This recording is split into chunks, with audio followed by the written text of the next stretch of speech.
हाँ जी, नमस्कार। कैसे हैं आप लोग? हमने भूगोल विषय को खत्म कर लिया है। आज हम क्लास 10वीं के अर्थशास्त्र के अध्याय 1 को पढ़ेंगे। क्या आप लोगों को भूगोल पूरी याद है? क्या उसे ठीक से आपने याद किया? मैंने समझाने में कोई कोर कसर नहीं छोड़ी।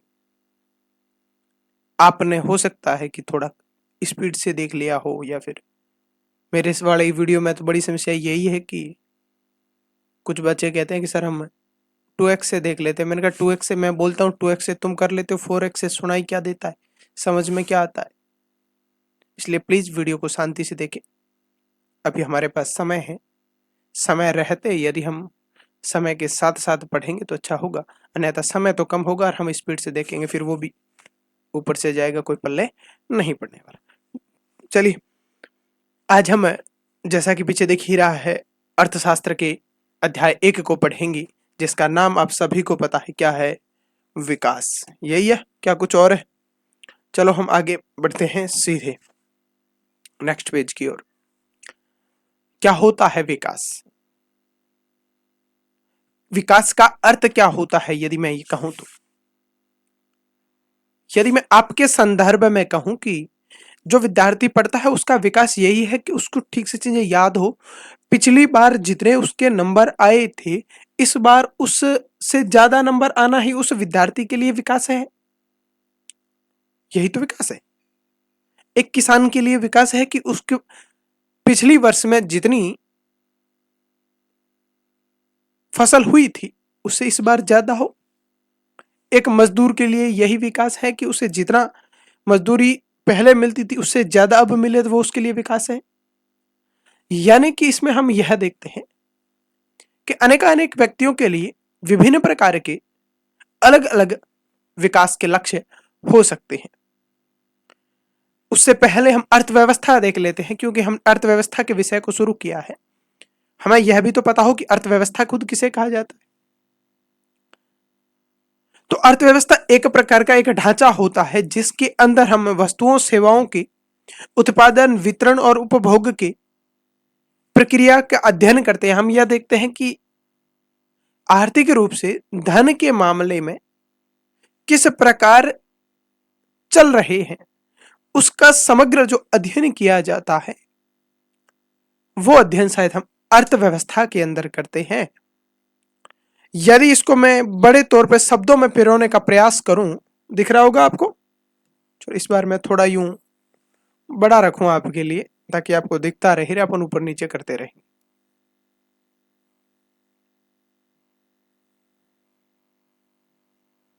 क्या दिक्कत है भाई इसको?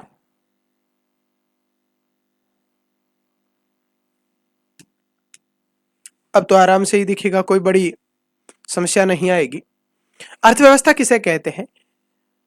जिसके अंतर्गत वस्तुओं और सेवाओं के उत्पादन, वितरण और उपभोग की प्रक्रिया का अध्ययन किया जाता है, उसे अर्थव्यवस्था कहा जाता है शब्दों में। और बड़े रूप में यदि हम यह कहें तो कह सकते हैं कि सभी प्रकार के आर्थिक गतिविधियों का अध्ययन ही अर्थव्यवस्था है।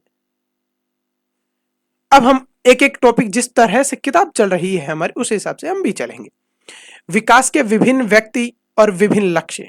जैसा मैंने बताया कि विकास हर व्यक्ति के लिए अलग अलग हो सकता है। जितने लोग उतने विकास के लक्ष्य हो सकते हैं। मेरे लिए विकास का लक्ष्य यही है कि आज यदि मैं रोजाना की एक क्लास आपको उपलब्ध करवा रहा हूं, आने वाले समय में मैं 4 क्लास उपलब्ध करवाऊं। आने वाले समय में हमारे पास टीम हो, पूरा हमारे पास एक ऐसा ढांचा हो जिससे हम आप तक पहुंच सके। यही विकास है हमारे लिए। आपके लिए ज्यादा नंबर लाना, अच्छी क्वालिटी की पढ़ना, जो मजदूर है उसके लिए, जो किसान है उसके लिए, जैसा कि मैंने बताया।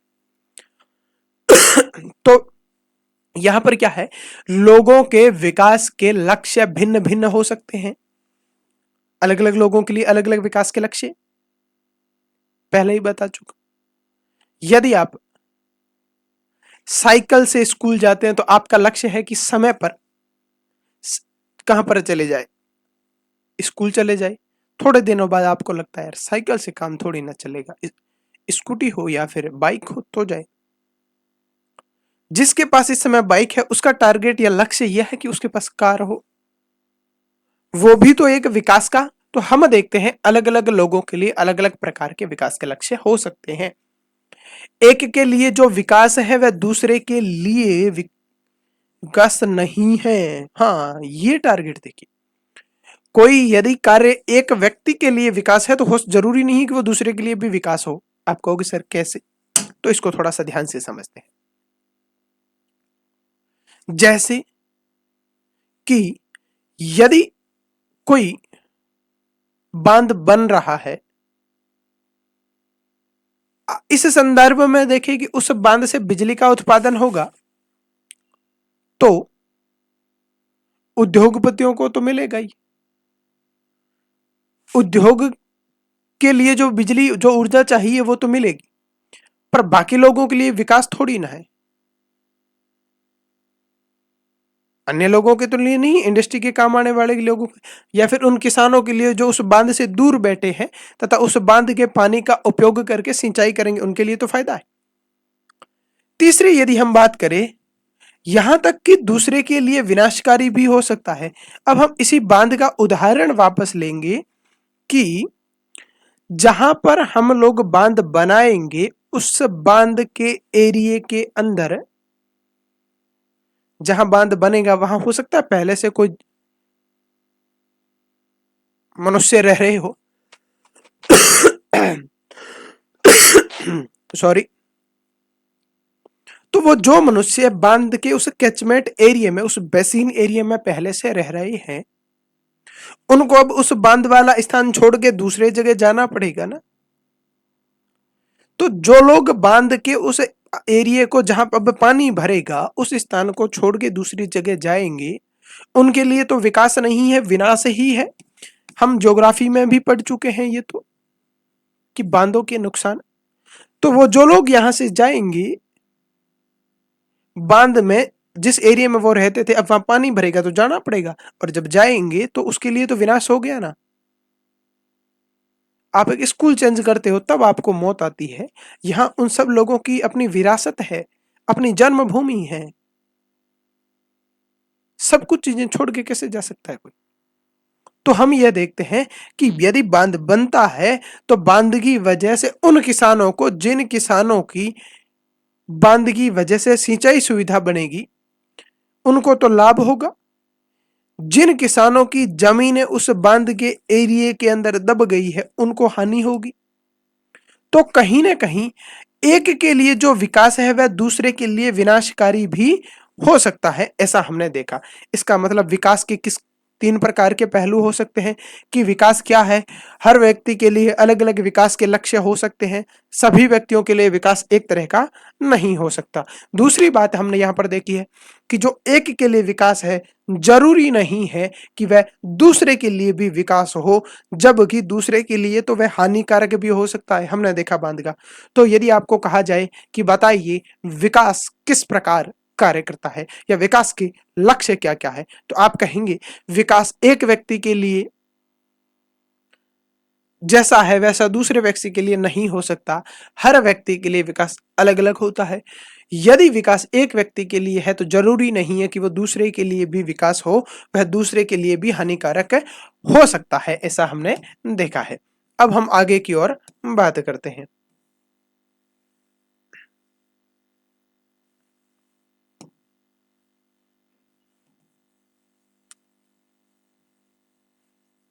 अब इस संदर्भ में हम देखेंगे कि जैसे हमने यहां पर वापस एग्जाम्पल लिखा है, विभिन्न श्रेणी के लोगों के लिए विकास के लक्ष्य अलग अलग हो सकते हैं। जैसे, हालांकि मैंने एग्जाम्पल बता दिया, फिर भी हम यहां पर बात करते हैं, चर्चाएं कि एक भूमिहीन जो मजदूर होता है, भूमिहीन जिसके पास जमीन नहीं है, भूमि नहीं है, वो कृषि कर सके, तो उसका क्या टारगेट होगा कि कार्य करने के लिए अधिक दिन, बेहतर मजदूरी, कम से कम 365 दिन उसको काम करने के लिए काम मिल जाए, जो वो काम कर रहा है उसके लिए उसकी मजदूरी अच्छी मिल जाए। उस व्यक्ति के लिए तो यही टारगेट होगा। उसका दूसरा लक्ष्य क्या हो सकता है? उसका दूसरा लक्ष्य यह है उत्तम शिक्षा प्रदान करने में सक्षम, उसके बच्चों को सरकारी स्कूलों के अंदर अच्छी क्वालिटी की, अच्छी अच्छी गुणवत्ता की शिक्षा मिल जाए, यह एक मजदूर का लक्ष्य हो सकता है। तीसरा लक्ष्य क्या हो सकता है? सामाजिक भेदभाव नहीं हो, उस व्यक्ति को भी किसी भी प्रकार का कोई भी भेदभाव नहीं किया जाए, उसको भी सभी लोगों की तरह समान रूप से देखा जाए। चौथा, यहां पर मैंने नहीं लिखा, आपकी किताब में जैसा लिखा है कि उस व्यक्ति के लिए वो भी एक नेता बन सके, कोई जरूरी नहीं है मजदूर नेता। देखते हैं, तो यहां पर इस एग्जाम्पल से माध्यम से हम यह समझते हैं कि हर व्यक्ति के लिए विकास का लक्ष्य अलग अलग हो सकता है।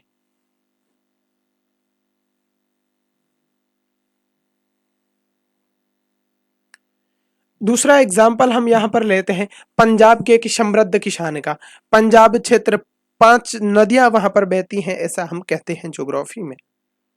वहां पर खूब सारा पानी है, नहरें हैं, नदियां हैं, वहां की जमीन बहुत उपजाऊ है। इसका मतलब वहां का जो किसान है उसके पास भी खूब सारे पैसे हैं। उसके लक्ष्य क्या हो सकते हैं, उसका क्या टारगेट हो सकता है, उसकी बात हम करते हैं। तो उपज के लिए ज्यादा समर्थन मूल्य मिले, जितना वो उपज समर्थन मूल्य एमएसपी उसको ज्यादा मिले। एमएसपी का अर्थ यह होता है कि सरकार उसे उसके उत्पादन का ज्यादा से ज्यादा रुपए दे, क्योंकि उसके पास उत्पादन तो पहले से खूब हो, तो वो किसान तो चाहेगा। जिसका उत्पादन कम होता है उसका विकास का टारगेट ये होगा कि उसके पास उत्पादन ज्यादा हो, उच्च पारिवारिक आय हो, उसके परिवार की आय बहुत ज्यादा बढ़े। दूसरा, उसका टारगेट क्या होगा कि उसके बच्चे विदेशों में पढ़े। जबकि अभी हमने देखा कि यदि एक भूमिहीन जो मजदूर है उसका टारगेट बच्चों को विदेश में पढ़ाना नहीं है, उसका टारगेट ये है, उसका लक्ष्य ये है कि उसके बच्चे भारत में रहते हुए स्थानीय जो स्कूलें हैं वहां पर एक अच्छी गुणवत्ता की शिक्षा उस बच्चे को मिल जाए। जबकि हम यहाँ पर यह देखते हैं कि पंजाब के एक जो समृद्ध किसान हैं उनका टारगेट ही, उनका लक्ष्य यह है कि उनके बच्चे विदेशों में पढ़े। कहने का मतलब हम यहाँ पर यह समझते हैं कि हर व्यक्ति के लिए विकास के लक्ष्य अलग अलग होते हैं। अतः हर व्यक्ति के हर अपनी सर्वाधिक क्या लिखा है, हर व्यक्ति के अपनी सर्वाधिक महत्वपूर्ण वस्तु और लक्ष्य को पाना ही विकास समझना है। हर व्यक्ति अपने लक्ष्य के लिए, जिसके लिए जो सर्वाधिक महत्वपूर्ण वस्तु होती है उसको पाना ही व्यक्ति के लिए क्या है, विकास। अब तक हमने केवल विकास को समझा है, विकास क्या होता है। अब हम आगे बढ़ते हैं। परस्पर विरोध हो ऐसी भी विकास की धारणा हो सकती है। आपस के अंदर विरोध भी हो सकता है, ऐसा भी विकास। जैसे यदि मैं यह कहूं कि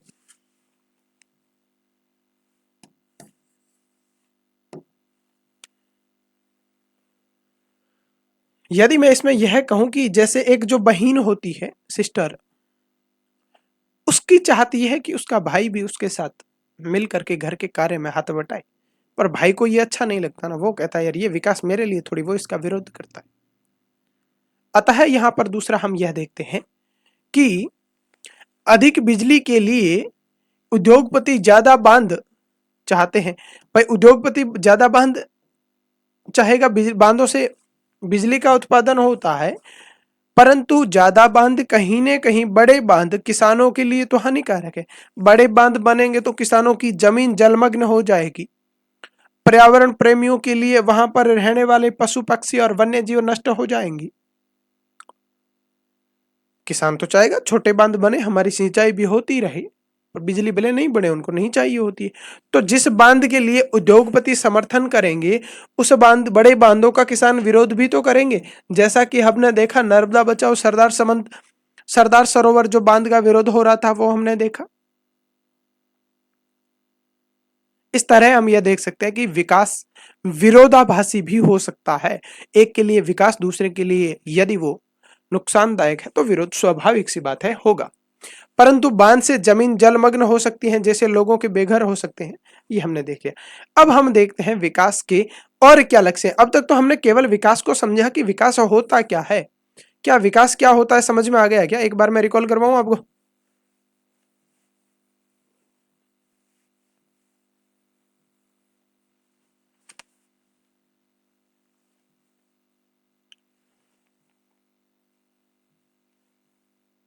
हमने देखा कि विकास अलग अलग लोगों के लिए अलग अलग हो सकता है। एक के लिए जो विकास है जरूरी नहीं है कि वह दूसरे के लिए भी विकास हो, दूसरे के लिए वह विनाशकारी भी हो सकता है, जैसा कि हमने देखा बात। फिर हमने देखा अलग अलग व्यक्तियों के बारे में, उदाहरण की विकास क्या होता है। अब हम बात करते हैं विकास केवल आय के आधार पर देखा जाता है, जिसके पास ज्यादा पैसे वो ज्यादा विकसित है, उसका विकास ज्यादा हुआ है, या फिर विकास के लिए पैसों के साथ साथ और भी कुछ महत्वपूर्ण विशेषताएं होनी जरूरी हैं। इस बारे में हम चर्चाएं करेंगे। एक बार क्लास को लाइक जरूर करिए, अपने दोस्तों के साथ शेयर करिए, यह आपकी जिम्मेवारी है। मैं अपने कर्तव्य का निर्वहन पूर्ण रूप से कर रहा हूं। आपका दायित्व यह है कि आप इस क्लास को ज्यादा से ज्यादा अपने सहपाठियों के साथ शेयर करें, उन्हें भी बताएं। अब हम देखेंगे आय और अन्य लक्ष्य क्या है। आय विकास के क्या क्या लक्ष्य हो सकते हैं।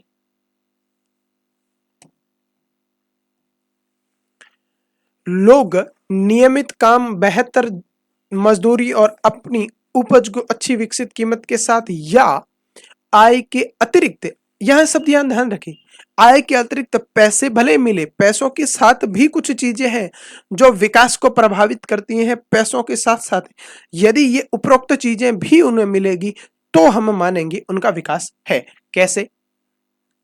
आय के अतिरिक्त बेहतर जीवन के लिए बराबरी का व्यवहार। ऐसा तो नहीं है कि मान लीजिए आप ऐसे स्थान पर काम कर रहे हैं जहां पर आपकी इज्जत रत्ती भर भी नहीं है, ठोकरों के भाव आपको कोई पियोन भी आ गए तो भी ये कर, बॉस आ गया तो भी ये कर, वो भी ये भी है, मतलब सारा कुछ मामला नहीं है। तो हम देखते हैं कि पैसों के साथ साथ मानव के लिए बराबरी का व्यवहार होना जरूरी है, स्वतंत्रता होनी जरूरी है। एक मान लीजिए कि आपको तो यही कहा जाए कि है ना, आप कहीं दूसरी जगह भी नहीं जा सकते, आप तो केवल हमारे यहीं पर काम करोगे, आपको इतना ही पैसा दिया जाएगा, आपको एग्जिट इसी टाइम आना है, कभी ऊपर नीचे नहीं होना है, तो आपको एक बंधन हो जाएगा ना। व्यक्ति वैसा भी नहीं चाहता। सुरक्षा भी तो होनी चाहिए। ऐसा भी नहीं है कि आप 500 रुपए दे रहे हो और 500 सेंटीग्रेड की खुलती हुई भट्टी के अंदर काम करवाए, ऐसा भी नहीं होनी चाहिए। उनको सुरक्षा भी तो देना नहीं चाहिए। ऐसे स्थान पर काम कर रहे हो जहां पर कभी भी गोलाबारी हो सकती है, गोली चल सकती है, तो वैसे स्थान पर कोई व्यक्ति काम नहीं करना चाहेगा, भले वहां पर कितने ही पैसे मिले। तो यहां पर हम यह देखते हैं कि आय के साथ साथ व्यक्ति के लिए क्या क्या चीजें महत्वपूर्ण हो जाती हैं। पहला चीज हम देखते हैं कि बराबरी का व्यवहार। दूसरी चीज क्या होनी चाहिए? स्वतंत्रता। तीसरी चीज होनी चाहिए सुरक्षा। और भी यदि मैं कहूं तो नियमित, यानी आय के साथ यदि ये चीजें होती है तो हम मानते हैं उस व्यक्ति का विकास है। तो विकास के लिए केवल आय जरूरी नहीं है, इन चीजों का होना भी जरूरी है। अब हम आगे बढ़ते हैं। क्या ये वाला फॉर्मूला ठीक है? यूं मैं जूम करके दिखाता हूं तो आपको ठीक से याद दिख जाता है। एक बार बताना दे कि मुझे बाद में कमेंट करके। अब हम देखते हैं कि आय के अलावा भी विकास के और क्या क्या चीज, इसको मैंने थोड़ा सा और डिटेल के अंदर वर्गीकृत किया है। विकास के और अन्य लक्ष्य क्या हो सकते हैं?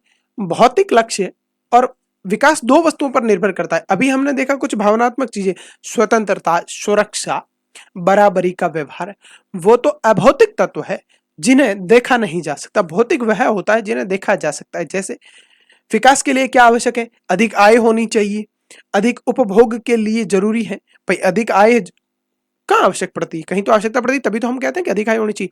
तो अधिक आय के लिए हमें मेहनत करनी पड़ेगी। अधिक आय हो, इसके साथ साथ हमें और क्या मिलना चाहिए? अच्छा, अधिक आय कहां से मिलेगी? नियमित कार्य और बेहतर मजदूरी। काम टाइम टू टाइम करेंगे तब जाकर के, और अच्छी क्वालिटी की मजदूरी, तब जाकर के हमें भौतिक वस्तुओं से संबंधित हमारा विकास होगा। परंतु अभौतिक वस्तुओं के अंदर क्या होना चाहिए? यदि मैं कहूं आपको नियमित काम दूं और आपको स्वतंत्रता नहीं है, आपकी सुरक्षा नहीं है, जैसा मैंने अभी बताया, बराबरी का आपके साथ व्यवहार नहीं है, तो आप इस तरह का कार्य थोड़ी ना करना चाहेंगे। तो व्यक्ति के विकास के लिए दो प्रकार की वस्तुओं का होना जरूरी है। किस किस प्रकार की? एक तो भौतिक वस्तुएं और एक अभौतिक वस्तुएं। भौतिक वस्तुओं के अंदर क्या क्या आता है यदि हम देखें तो भौतिक वस्तुओं के अंदर आय के लिए बेहतर मजदूरी, नियमित कार्य होना चाहिए, पैसे ज्यादा और नियमित मिलने चाहिए, परंतु अभौतिक रूप से जिसे देखा नहीं जा सकता, उसके लिए व्यक्ति के लिए जरूरी यह है कि उसे स्वतंत्रता भी मिले अपने कार्य के लिए, उसे वहां पर जो वहां कार्य कर रहा है उसे सुरक्षा भी मिले, उसे सम्मान के साथ कार्य करने का अवसर मिले, तब जाकर के हम मानेंगे कि व्यक्ति का विकास हुआ है। नहीं तो विकास नहीं माना जाएगा। केवल पैसों के आधार पर थोड़ी ना, पैसे तो हर कोई को मिले। तो इस तरीके से, जैसे यदि मैं मेरा ही उदाहरण दूं, मैं किसी प्राइवेट कोचिंग इंस्टीट्यूट में जाकर के पढ़ाऊं तो मैं मानता हूं कि मुझे वहां पैसे बहुत अच्छी क्वालिटी के मिल जाएंगे, परंतु यहां पर मेरे पास अपनी स्वतंत्रता है, सुरक्षा भी है, मैं जब चाहूं तब क्लास लूं। सुरक्षा के नाम पर यह है कि मैं अपने हिसाब से चलता हूं, और बराबरी के तो संभावना ही नहीं, अपन खुद ही अपने ही बॉस है, अपना वचन ही अपना शासन है, अपने हिसाब से चलते हैं। वहां पर आपकी शक्ति को बांध करके रख दिया जाता है। यदि आपकी शक्ति बहुत ज्यादा है, परंतु आप काम उतना ही कर पाओगे जितना वो देंगे। इसीलिए जिसके पास पावर ज्यादा है, जिसको लगता है कि गुलामी से कार्य किया नहीं जा सकता, उन्हें स्वयंभू करना चाहिए। चलिए, दूसरा हम देखते हैं कि इन जो भौतिक वस्तु, विकास के लिए जो भौतिक वस्तुएं होती है, इन्हें मापा जा सकता है। हम देख सकते हैं ना कि इसके पास इतने पैसे आए, उसके पास इतने, जबकि अभौतिक वस्तुओं को मापा थोड़ी ना जा सकता है कि किसने किसको कितना सम्मान दिया। ऐसा है कि इतना सम्मान दिया, इतना सा सम्मान दिया, सम्मान माने आदर, ऐसा तो नहीं देखते हैं। किसने किसको कितनी गालियां दी, ऐसे थोड़ी इतनी सी गालियां दी, इतनी गालियां दी, बचपन में करते थे, आजकल तो हमें नहीं पता इस बारे। अब हम देखते हैं और थोड़ा सा डिटेल के अंदर कि विकास के लक्ष्य का तुलनात्मक अध्ययन भी किया जा सकता है क्या। तुलना करके हम इसका अध्ययन करते हैं, तो थोड़ा सा और इसी चीज को हम तुलनात्मक अध्ययन यहां पर करते हैं।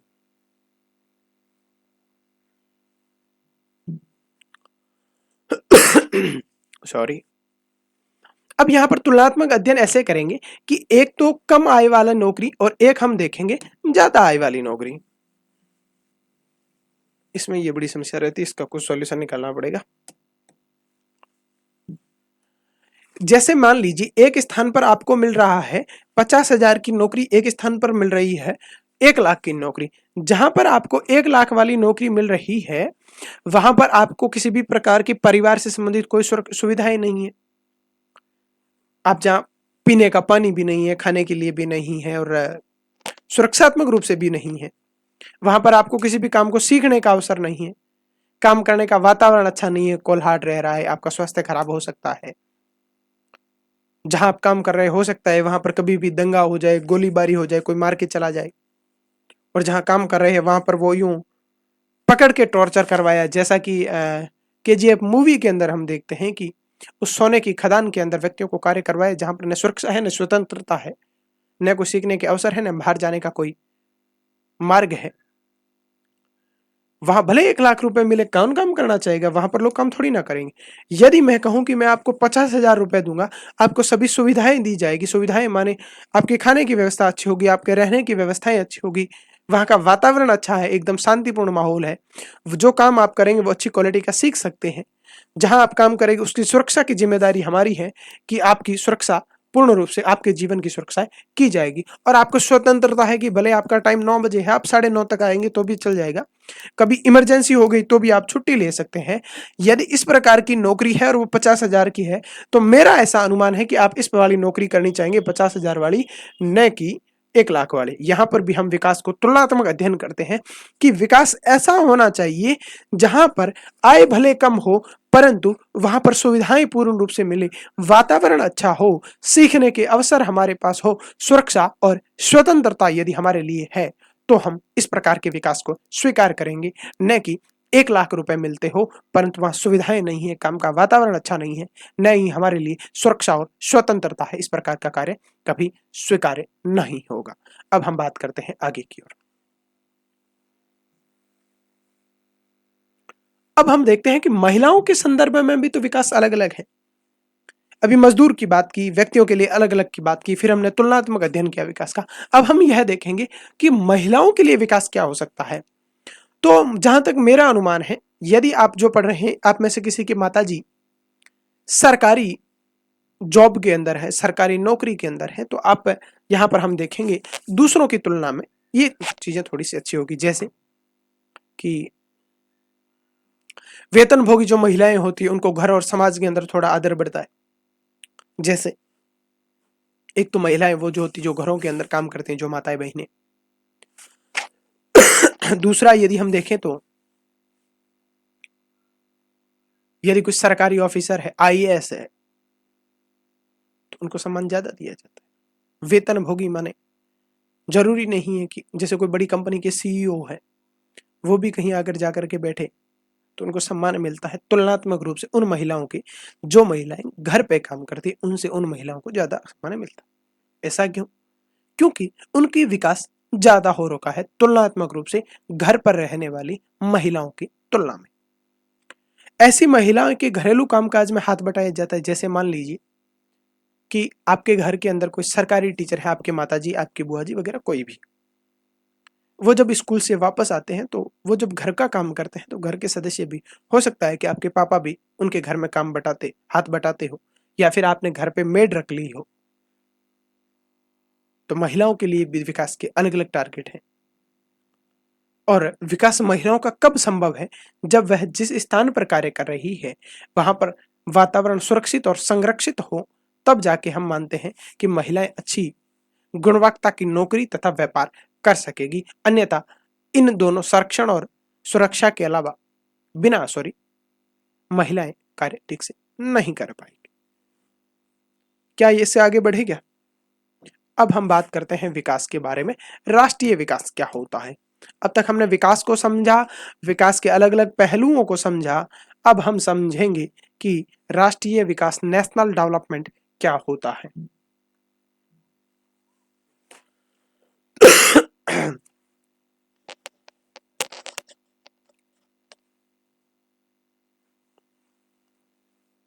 क्या होता है राष्ट्रीय विकास? क्या आपकी विद्यालय के अंदर यह अध्याय पढ़ा लिया गया क्या? बताना जरा एक बार। और यदि इसमें किसी भी प्रकार के नोट्सों में मुझे नहीं लगता कि सुधार की गुंजाइश है, और होगी भी तो आप कमेंट करके बताइए, और मैं भी इसका वापस से पुनरावलोकन करूंगा। यदि कुछ स्थितियां रही तो इसको भी ठीक करने का प्रयास हम लोग मिल करके करेंगे। क्या होता है राष्ट्रीय विकास, इस बारे में हम बात करते हैं। किसी भी देश के लोगों के लक्ष्य भिन्न भिन्न है। जैसा कि हमने अभी देखा, देश के लोगों के तो छोड़ो, हर व्यक्ति के लिए लक्ष्य कहीं ना कहीं भिन्न है। हाँ, देश के लोगों के लिए भी लक्ष्य भिन्न भिन्न हो सकता है। जैसे एक उदाहरण से समझते हैं, भारत के अंदर यदि कोई व्यक्ति बाइक पे घूम रहा है तो हम मानते हैं ना वो उसकी स्थिति ठीक ठाक है। परंतु यही स्थिति यदि अमेरिका के अंदर हो तो वहां पर वो गरीब मानेंगे, उसका लक्ष्य होगा वो जल्दी से जल्दी कार ले। जिस इस तरह की स्थिति, जैसे भारत का व्यक्ति ठीक से गाड़ी पे घूम लेता है, यदि वो मैं कहूं कि अफ्रीका के नाइजीरिया और उस देशों में जाए, आप युगांडा, रवांडा में, तो वहां तो हमसे भी ज्यादा गरीबी है। उन व्यक्तियों का लक्ष्य केवल अच्छी क्वालिटी का भोजन ग्रहण करना है। इसीलिए हम यह देखते हैं कि अलग अलग राष्ट्र के लिए विकास के लक्ष्य भी अलग अलग हो सकते हैं। जिन देशों का भोजन की व्यवस्था भी जिन देशों में ठीक से नहीं, उनका अभी लक्ष्य है कि भोजन प्राप्त किया जाए, इस देश की जनता को ठीक से पोषण युक्त भोजन दिया जाए। अमेरिका जैसे देश के लिए यह है कि वो बहुत अच्छी क्वालिटी में है, वो अंतरिक्ष में जाना चाहेंगे और भी कुछ नए डेवलपमेंट करना चाहेंगे। उनकी राष्ट्रीय विकास के बारे में धारणा भी भिन्न भिन्न होगी, जैसा कि मैंने अभी बताया, और उनके तरीके भी भिन्न भिन्न होंगे। धारणा भिन्न है तो तरीके स्वाभाविक सी भिन्न है। तो राष्ट्रीय विकास क्या होता है? किसी भी देश के लोगों के लक्ष्य भिन्न भिन्न हो सकते हैं, उनका राष्ट्रीय विकास के बारे में धारणा, धारणा माने मैं कहूं कि योजना भी अलग अलग हो सकती है, विकास के तरीके भी भिन्न भिन्न हो सकते हैं।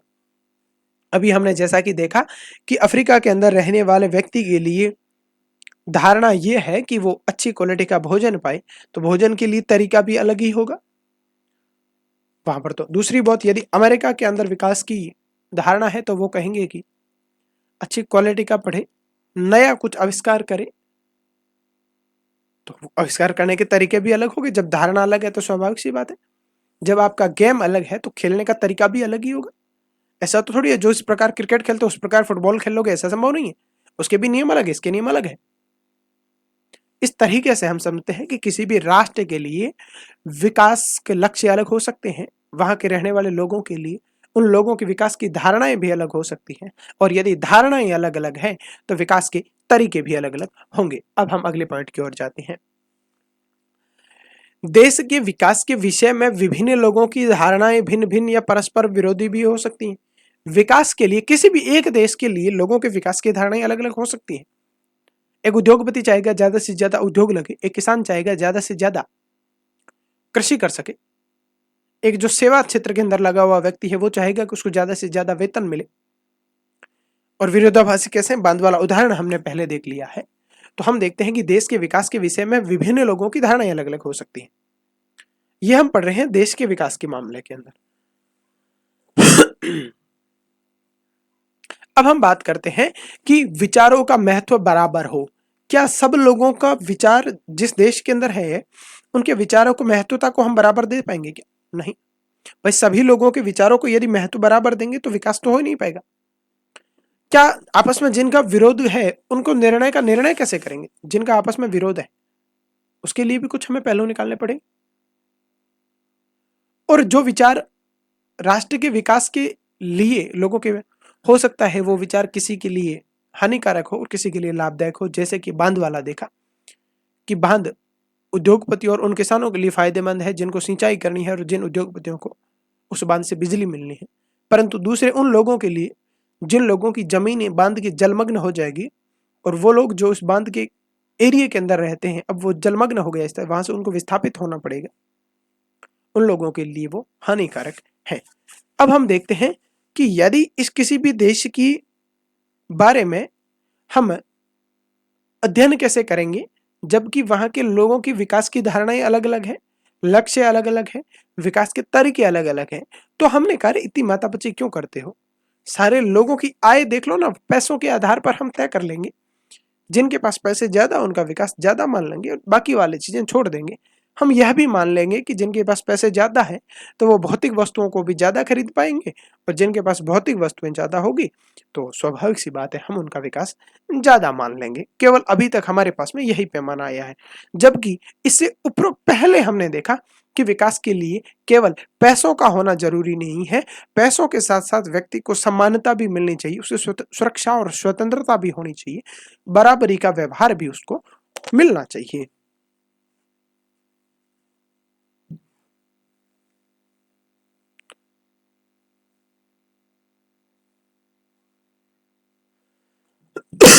अब हम देखते हैं विभिन्न देशों और राज्यों की तुलनात्मक अध्ययन। यदि ये नहीं देखा गया, ओके।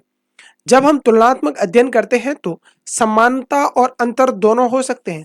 जब हम तुलनात्मक रूप से किसी भी चीज के अध्ययन करते हैं तो कुछ समानताएं निकल करके आती हैं, कुछ असमानताएं भी निकल करके आती हैं, दोनों में अंतर भी हो सकता है।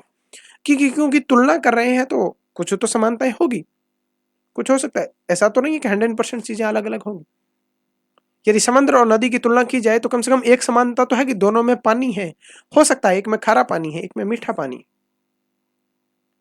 उस तरह से हम यदि देशों की तुलनात्मक रूप से अध्ययन करेंगे तो हम पाते हैं कि कुछ मामलों के अंदर समानताएं हैं और कुछ मामलों के अंदर असमानताएं हैं। इसका एक उदाहरण हम आपके सामने प्रस्तुत करते हैं विद्यार्थी का। जैसे एक जो विद्यार्थी हो सकता है, पहले तो हम यदि आपको मैं कहूं कि आप अपनी क्लास के विद्यार्थियों का अध्ययन करिए, तुलनात्मक अध्ययन करिए, आप क्या देखेंगे कि सबकी ऊंचाई क्या है, ऊंचाई के आधार पर मापेंगे, कोई ज्यादा लंबा है, कोई ज्यादा ठिंगना है। उस तरह से हम देखेंगे कि इनकी हाइट, तो हाइट के आधार पर हम तुलना कर रहे हैं। दूसरा हम देखेंगे कि इनका स्वास्थ्य अच्छा है, कौन ज्यादा बीमार रहता है, कौन ज्यादा स्वस्थ रहता है, इसके आधार पर भी तो हम तुलना कर सकते हैं। कौन ज्यादा इंटेलिजेंट है, प्रतिभा अच्छी किसकी है, किसको ज्यादा याद होता है, किसको ज्यादा अच्छी क्वालिटी से समझ में आता है, किसको समझ में नहीं आता, इस आधार पर भी हम तुलना कर सकते हैं। और रुचि के आधार पर हो सकता है किसी को पढ़ने में रुचि अच्छी हो, किसी को दूसरे से लिखे हुए नोट्स टीपने की रुचि अच्छी हो, किसी को खेलने की रुचि हो सकता है मेरे जैसे व्यक्ति को मैथ मिलाने में ही मजा आता हो। मैंने अपने क्लास 10th के अंदर लगभग 6 बार मैथ को मिला लिया था। पता नहीं उस साल कितनी रफ कॉपियां भरी थी, उसमें इंटरेस्ट आता था, वही करते थे। तो सभी के लिए अलग अलग रुचि हो सकती है।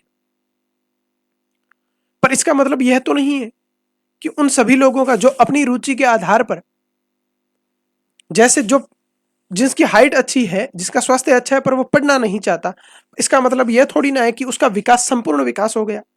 हो सकता है जो बीमार रहता है वो पढ़ने में अच्छा हो, जो पढ़ने में अच्छा है इसका मतलब ये थोड़ी ना है कि उसका संपूर्ण विकास हो गया। संपूर्ण विकास के लिए हम कुछ मानक तय करते हैं, उस आधार पर हम देखते हैं कि उसका विकास हो गया। जैसे कि मान लीजिए एक कोई विद्यार्थी है और वह बहुत ज्यादा स्वस्थ है पर वो पढ़ना नहीं चाहता, पढ़ाकू नहीं है, उसे पढ़ाई से कोई लेना देना नहीं, हट्टा कट्टा मुस्टंडा, स्वस्थ तंदुरुस्त है, खेलने में मस्त है, एकदम मौजवादी। और मैंने लगभग यही देता है, जो हट्टे कट्टे मुस्टंडे होते हैं क्लास के अंदर वो पढ़ते तो है नहीं, खेलना कूदना उनका काम होता है, बैक बेंचर हो सकते हैं। दूसरा विद्यार्थी जो बहुत बुद्धिमान है पर उसको यार किसी से दोस्ती वोस्ती नहीं करनी, वो कह रहा है यार मित्र वित्र नहीं बनाओ, और ज्यादातर यही देखा है। इसका मतलब यह थोड़ी है कि जो ज्यादा बुद्धिमान है उसका संपूर्ण विकास हो गया। विकास कैसे हो गया? संपूर्ण विकास के लिए मित्रता भी तो जरूरी है। और जो स्वस्थ है पर वो पढ़ नहीं रहा है तो वो किस काम की उसकी स्वच्छता? विद्यालय के अंदर तो वो कहीं ना कहीं हम कहते हैं उसका विकास नहीं हो रहा है, संपूर्ण विकास। संपूर्ण विकास के लिए विद्यालय के अंदर क्या है? व्यक्ति स्वस्थ हो, हष्टपुष्ट हो, तंदुरुस्त हो, बुद्धिमान हो, प्रतिभाशाली हो, पढ़ने के अंदर अच्छा हो, तथा उसका मित्रवत व्यवहार भी अच्छा, आचरण अच्छा हो, उसका चरित्र अच्छा हो, तब हम मोटा मोटा ये कह सकते हैं कि उसका संपूर्ण विकास हो गया। उसी प्रकार हम देखते हैं कि किसी देश का संपूर्ण विकास कब होगा? जब वहां की आय अच्छी होगी उन लोगों की, उन लोगों में स्वतंत्रता, सम्मानता तथा सुरक्षा की भावना भी होगी, व्यवहार में वो अच्छे होंगे, तब हम मानते हैं कि उस देश की संपूर्ण विकास हो गया। तब जब देशों का तुलनात्मक अध्ययन की बारी आई तो लोगों ने कहा इस प्रकार की चीजें सब में नहीं हो सकती, हम ऐसा अध्ययन कर भी नहीं पाएंगे। हो सकता है जहां पर आय अच्छी है वहां पर गोलीबारी होती हो, सुरक्षा अच्छी नहीं हो, जहां आय अच्छी नहीं हो वहां लोगों को मानसिक स्तर अच्छा हो, एकदम मस्त रहने वाले हो, इस तरह से। तो कहा अब क्या किया जाए? कहा कि हम ये देखेंगे कि वहां के लोगों की आय कैसी है, कौन कितने पैसे कमाता है, उससे हम देखेंगे कि उनका विकास हुआ है या नहीं। चलिए आगे बढ़ते हैं।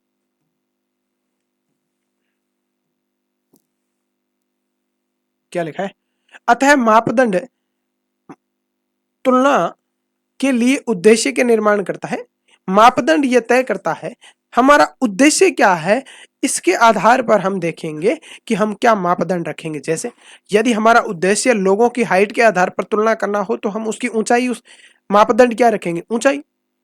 यदि हमें पढ़ाई की तुलना करनी हो, पढ़ाई का अध्ययन करना हो, यदि हमें कौन कितना अच्छा पढ़ रहा है इसका अध्ययन करना हो तो हम ये देखेंगे कौन कितना अच्छा प्रतिभाशाली है। इस तरह हम देखते हैं कि हमारा मापदंड क्या होगा, ये इस पर निर्भर करता है कि हमारा उद्देश्य क्या है। अब हम आगे चलते हैं। इतना स्पीड से कैसे चल रहे हो भाई?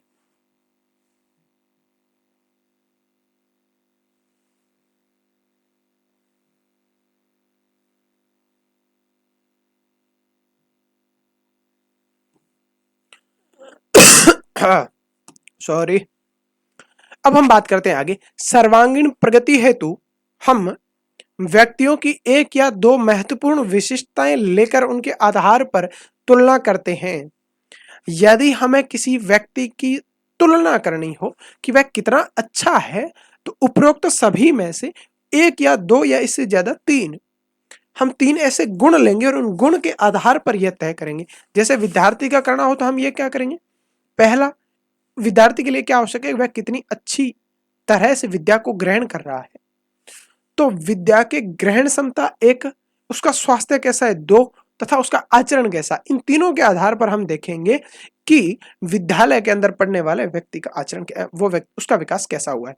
यदि किसी व्यक्ति का स्वास्थ्य अच्छा है, जिसका आचरण अच्छा है और जो पढ़ने में भी अच्छा है, तो हम मानेंगे कि वह विद्यार्थी उसका विकास अच्छा हो रखा है।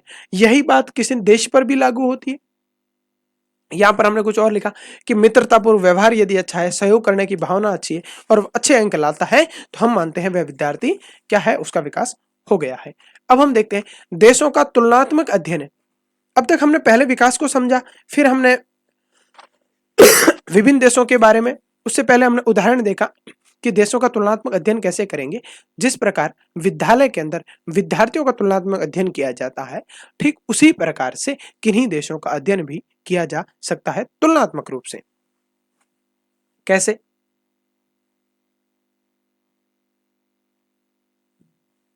दिख रहा है क्या? एक बार बताओ देखें मुझे।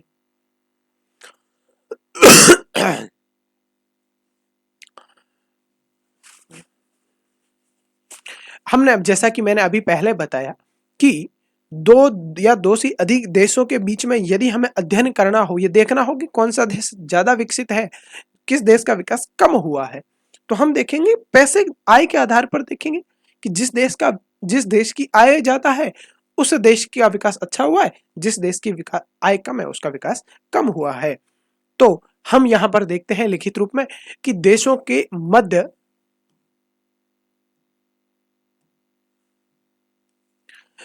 के मध्य तुलनात्मक अध्ययन के लिए उनकी आय महत्वपूर्ण विशेषता होती है। आय एक महत्वपूर्ण विशेषता है जिसके माध्यम से हमें यह पता चलता है कि कौन सा देश ज्यादा विकसित है।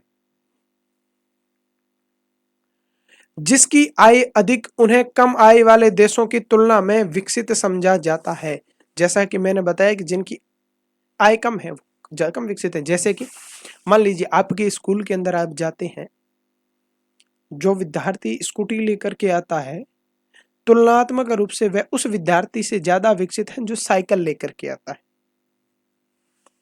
वही बात यहां पर भी देशों में लागू होती है। ज्यादा आय महत्वपूर्ण लक्ष्य है, ज्यादा आय प्राप्त करना ही सबसे ज्यादा महत्वपूर्ण लक्ष्य है, क्योंकि इससे मानवीय आवश्यकताओं की सभी वस्तुएं प्राप्त की जा सकती है। जिसके पास पैसे ज्यादा होंगे, हम यह मान के चलते हैं कि वह मानवीय आवश्यकता, मानव के लिए रोटी, कपड़ा, मकान, और यदि ज्यादा पैसे हैं तो गाड़ी, और उससे भी ज्यादा पैसे हैं तो प्लेन, इतना ही। यानी मानव की आवश्यकता की पूर्ति आय से होती है। इसलिए हम देखते हैं कि जिन देशों की आय ज्यादा है वह देश ज्यादा विकसित है, जिन देशों का विकास अच्छे से हो गया है। अच्छा, पूरा हो गया क्या? अच्छा, यहां पर एक और शब्द देखेंगे कि राष्ट्रीय आय। पहले तो मुझे बताओ कि कहते किसको है, बाद में समझेंगे कि भाई किस देश की आय हम तय कैसे करेंगे कि वह उस देश की आय है। तो किसी भी देश की आय क्या होती है? देश के अंदर उत्पादित सभी वस्तुओं और सेवाओं के मूल्य तथा विदेश से प्राप्त आय जो होती है। देश के अंदर जितनी भी सेवाएं हैं, देश के अंदर उत्पादन है तथा विदेशों से जो भी आय प्राप्त होती है, वह आय सम्मिलित रूप से राष्ट्रीय आय कहलाती है। और इसी राष्ट्रीय आय के आधार पर यह तय किया जाता है कि किस देश की आय ज्यादा और किस देश की आय कम है। चलिए आगे चलते हैं।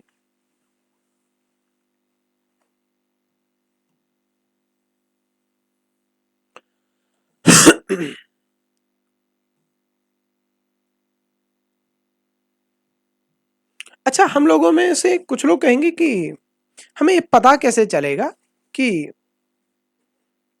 जिसके पास आय ज्यादा इसका मतलब वो विकसित है। तो हमने कहा इससे भी हमें पता नहीं चलेगा। जैसे मैं यहां पर एक एग्जांपल लेना चाहूंगा, इसको थोड़ा सा अलग किया जाए। मान लीजिए एक देश है जिसका नाम क है और दूसरे का नाम ख है। दो देश बना लेते हैं हम। ये सेम एग्जांपल आपके वहां पर दिया होगा।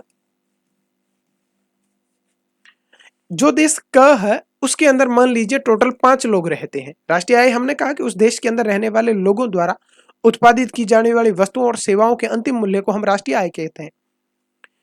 इस देश के अंदर मान लो लोग रहते हैं, प्रत्येक व्यक्ति की आय जो है ये मान लीजिए कोई 1 2 3 4 और ये 5 व्यक्ति है। इसकी भी आय 10,000, इसकी भी आय 10,000, इसकी आय 9,800 रुपए, इसकी 10,200 रुपए और इसकी वापस 10,000। यानी सभी लोगों की आय लगभग बराबर है। दूसरा एक देश है जिसका नाम ख है। इसकी मान लो 500 रुपए, इसकी भी 500, इसकी भी 500, इसकी भी 500 और इस व्यक्ति की आय जो है 48,000 रुपए है। अब यदि तुलना करें कि इसमें से कौन सा देश ज्यादा विकास कर चुका है, आप सभी लोग यूं दिमाग लगा के कहोगे कि क देश विकास कर चुका है। कैसे लगाया आपने दिमाग?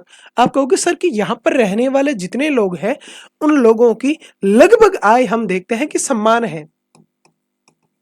जबकि यहां पर देखिए 4 लोग तो बेचारे गरीब हैं और एक लोग के पास खूब सारा पैसा है। इनकी टोटलिंग की जाए तो इनकी टोटलिंग क्या होगी? यदि इनकी टोटलिंग देखें तो 50,000, इनकी टोटलिंग देखें तो भी 50,000। दोनों देश की राष्ट्रीय आय तो बराबर है, परंतु ज्यादा अच्छा कौन है? ज्यादा अच्छा क है, क्योंकि क के अंदर जितने लोग रहते हैं वो सभी लोग कहीं ना कहीं समृद्ध है, जबकि ख के अंदर तो एक समृद्ध है, बाकी वाले तो गरीबी ही है। इसको वापस हम लेके जाए, औसत आय या राष्ट्रीय आय वह आय होती है जिसके अंदर कुल जन जो आय होती है किसी देश की, जैसे कि हमने यहां पर देखा, यहां पर कुल आय कितनी है? 5,000। ये लो सब, सॉरी 50,000। इस 50,000 के अंदर लोग कितने हैं इस क देश के अंदर? 5। तो ये लो, एक की राष्ट्रीय आय कितनी होगी? 10,000 रुपए, जबकि यहां तो 10,000 है ही नहीं इन लोगों के पास। तो पहले हम देखते हैं कि औसत आय या व्यक्तिगत आय कहते किसे हैं? किसी देश की कुल आय में देश की कुल जनसंख्या से भाग दिया जाता है, प्राप्त संख्या औसत आय या राष्ट्रीय आय कहलाती है। जैसे कि किसी देश की यदि इसका देश की टोटल आय कितनी है? 50,000। लोग कितने रहते हैं? 5। तो एक व्यक्ति की औसत आय कितनी है या प्रति व्यक्ति आय कितनी है? 10,000 रुपए है। परंतु इससे भी हमें पता नहीं चलता, क्योंकि यहां पर हम देखते हैं कि यह कौन सा देश ज्यादा विकसित है और कौन सा, क्योंकि ऐसा भी हो सकता है किसी देश के अंदर, किस देश के अंदर ये वाला, मेरा अनुमान है कि ये वाला अच्छी चीज है, पर यह भी हमें राष्ट्रीय विकास के बारे में पूरी पूरी बातें नहीं बताता है। भारत की कुल आय, ये वाला छोड़ो, आपके उधर आ जाएगा। तुलनात्मक अध्ययन हेतु औसत आय निकालना आवश्यक है ताकि यह पता चले कि कौन से देश के लोग ज्यादा बेहतर है। तुलनात्मक अध्ययन करने के लिए हमें औसत आय या प्रति व्यक्ति आय देखना, पर मेरा ऐसा मानना है कि प्रति व्यक्ति आय भी उस देश के वास्तविक राष्ट्रीय विकास को नहीं दर्शाती है, क्योंकि राष्ट्रीय विकास से प्रति व्यक्ति आय से यह नहीं पता चलेगा। हो सकता है बहुत ज्यादा लोग इस तरह से ज्यादा कमा करके बैठे और कुछ कम कमा करके, जैसा कि अगले उदाहरण में हम देखेंगे। परंतु ये वाली जो है राष्ट्रीय आय का जो पैमाना है वो विश्व बैंक ने लागू किया है। किस तरह से? विश्व बैंक की रिपोर्ट के लिए औसत, विश्व बैंक एक रिपोर्ट निकालता है, सूचकांक निकालता है, ये देखने के लिए कि किस देश का विकास, और वह जो रिपोर्ट निकालता है विश्व विकास रिपोर्ट, वह राष्ट्रीय आय के आधार पर निकालता है। जिस देशों की राष्ट्रीय आय ज्यादा है उन्हें ज्यादा विकसित मान लिया जाता है विश्व बैंक के द्वारा, और जिन देशों की आय कम है उसे कम विकसित मान लिया जाता है।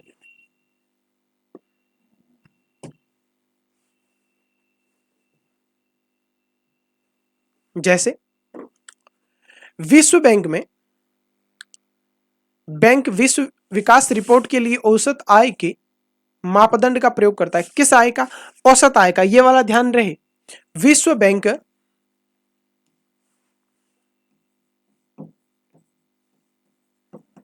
विश्व बैंक विश्व विकास रिपोर्ट के लिए कोई रिपोर्ट तैयार करता है, उसके लिए वह किस मापदंड को लेता है? औसत आय या प्रति व्यक्ति आय को लेता है। औसत आय या प्रति व्यक्ति आय। अच्छा मुझे यह बताओ, औसत आय निकालते कैसे हैं? यहां पर मैं हालांकि पीछे लिखा फिर बता देता हूं। किसी, मान लीजिए कोई एक देश है, भारत है, ये काल्पनिक रूप से है ना, समझाने के लिए मान लीजिए हमारे भारत की पूर्ण राष्ट्रीय आय 10,000 करोड़ रुपए है और भारत की जनसंख्या 100 करोड़ रुपए है, 100 करोड़ लोग हैं, ठीक है। तो 100 करोड़ में यदि मैं, या 100 लोग मान लीजिए, 10,000 लोग हैं और 10,000 तो रुपए हो गए हमारे देश की, और 100 जो है हमारे पास लोग हो गए। तो इन 100 का इसमें भाग दूं तो प्रति व्यक्ति आय कितनी आ गई? 100। यानी भारत के अंदर यदि मान लीजिए 100 लोग ही रहते और वो टोटल 100 लोग मिल करके यदि 10,000 रुपए कमाते, तो हम यह कहते हैं कि भारत का प्रत्येक व्यक्ति 100 रुपए प्रतिदिन कमाता है या प्रतिवर्ष कमाता है।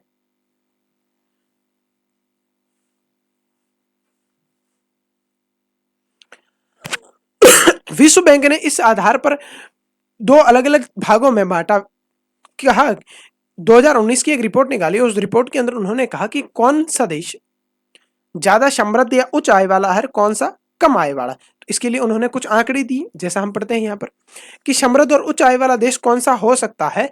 तो उसके लिए उन्होंने, विश्व बैंक ने कहा कि जो देश प्रति व्यक्ति यूएस डॉलर के माध्यम से $49,300 प्रति वर्ष कमाता है, वह देश के लोग समृद्ध है। मान लीजिए भारत के अंदर भी जितने लोग रहते हैं, प्रत्येक व्यक्ति यदि $49,300 प्रति वर्ष कमाता, रुपया नहीं डॉलर है ना, ये यूएस डॉलर लिखा है यहाँ पर, तो डॉलर कमाता, तो हम भी, भारत भी उच्च आय वाले देश के अंदर आ सकते थे।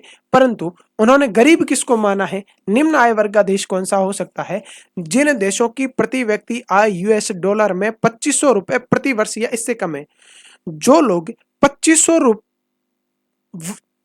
प्रति वर्ष, डॉलर है यहाँ पर, रुपया नहीं है, सॉरी मैं रुपया बोल गया, जो लोग $2500 नहीं कमा पाते पूरे साल में, देश का कोई नागरिक, तो हम मानते हैं कि वह देश क्या है, जिस देश का नागरिक है, जिस देश का एक नागरिक यदि महीने के $2500 भी नहीं कमा पाता, सॉरी वर्ष के, वह क्या है, निम्न आय वाले। भारत की स्थिति इसमें क्या है, भारत मध्यम आय वर्ग के देशों में आता है, क्योंकि भारत का प्रत्येक व्यक्ति पूरे साल के अंदर $6,700 कमा लेता है, जो कि न तो 2500 से नीचे है और न ही 49,000 से ज्यादा है, वो बीच के अंदर आता है, इसीलिए भारत मध्यम आय वर्ग के अंदर आ जाता है।